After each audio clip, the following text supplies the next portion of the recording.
Bonjour. Aujourd'hui, dans la continuité du cours sur comment rédiger un cahier des charges pour un projet digital, nous allons voir ici au chapitre 17 définir la typologie des besoins. En effet, pour définir la typologie des besoins, nous allons commencer par l'activité de recueil des besoins, le cœur de la mission.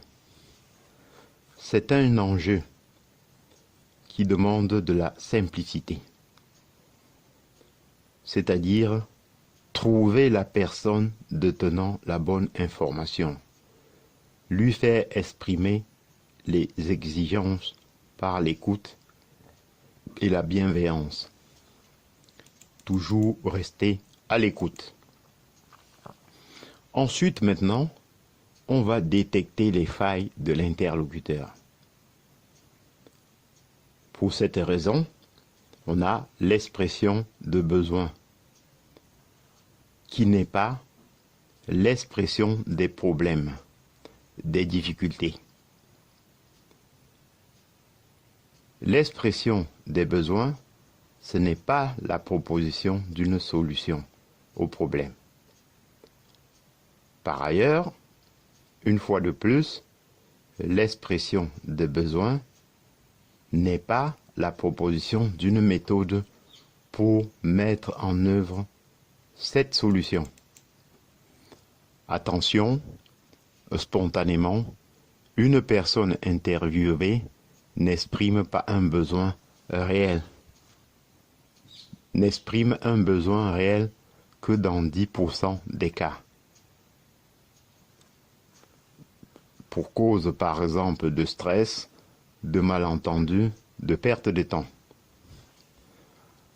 On va passer maintenant au recueil. Le recueil, c'est une activité tout au long du projet. En fait, l'analyse, la spécification et la validation se mènent parallèlement au recueil des besoins. Ainsi, impossible de savoir à l'avance la masse d'informations à traiter. Impossible de planifier à l'avance les délais d'avant rencontre. Impossible d'obtenir rapidement une réunion avec un groupe de travail complet. Maintenant, on va voir que le recueil, c'est une activité qui se prépare. C'est ainsi qu'il y a la clé.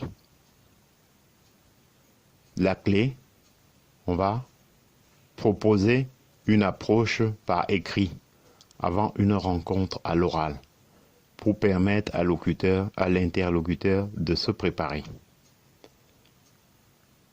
Présentation rapide de la démarche AMOA, présentation de la problématique et ensuite le questionnaire. On va voir maintenant un bon recueil des besoins. Un bon recueil des besoins, c'est une nécessité absolue. En effet, la captation précise des besoins a pour objectif 2 points, l'élimination des ambiguïtés, des imperfections, l'élimination des ambiguïtés, des imperfections, l'élimination des incomplétudes, des non-dits, des périmètres manquants. Ensuite, la structuration des besoins dans la cohérence. Attention, C'est maintenant qu'on élimine les incohérences et dont les sources d'erreur. C'est très peu coûté à ce stade, 100 fois moins que plus tard. On va passer maintenant aux bonnes pratiques du recueil des besoins. Il s'agit de quoi? Apporter un retour rapide aux interlocuteurs. Parler le langage des interlocuteurs. Créer de la cohérence dès cette phase. Résolution de conflits. Prise de conscience. Aide à la négociation.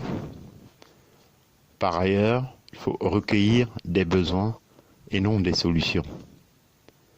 D'autre part, tester la validité des exigences. Et ensuite, documenter les exigences. On va voir maintenant les bonnes pratiques du recueil de besoins. En effet, il faut tenir compte des besoins négatifs. Besoin négatif est souvent plus créatif.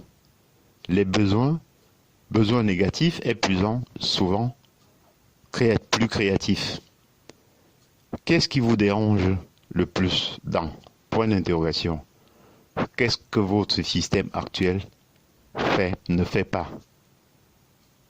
Quel que votre système actuel accomplit mal? Par ailleurs, posez volontairement des questions imprécises ou vagues pour des réponses complémentées. À savoir, quelle fiabilité pour le futur système? Point d'interrogation. Quelle précision de description fonctionnelle?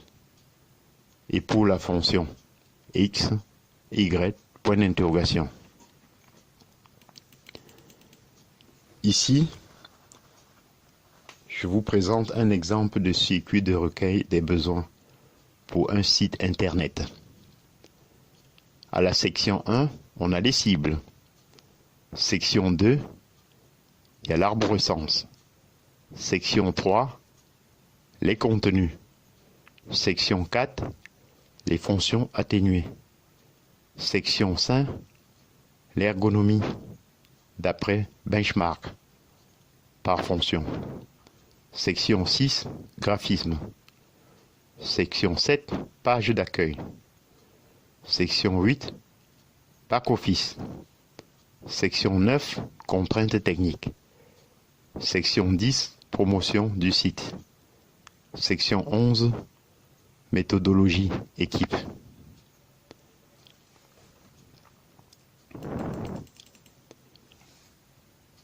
En substance, ce qu'il faut retenir, on va dire que il faut retenir le recueil et l'expression des besoins sont primordiaux et demandent du temps. Je répète, le recueil et l'expression de besoins sont primordiaux et peuvent demander du temps. Ensuite, on va retenir l'ambiguïté et l'imprécision sont les grands ennemis de l'AMOA. Enfin, l'expression des besoins par la négative, c'est-à-dire décrire ce que l'on ne veut pas plutôt que ce que l'on veut, est très efficace. Je reprends. Enfin, l'expression des besoins par la négative est très efficace. Je vous en remercie.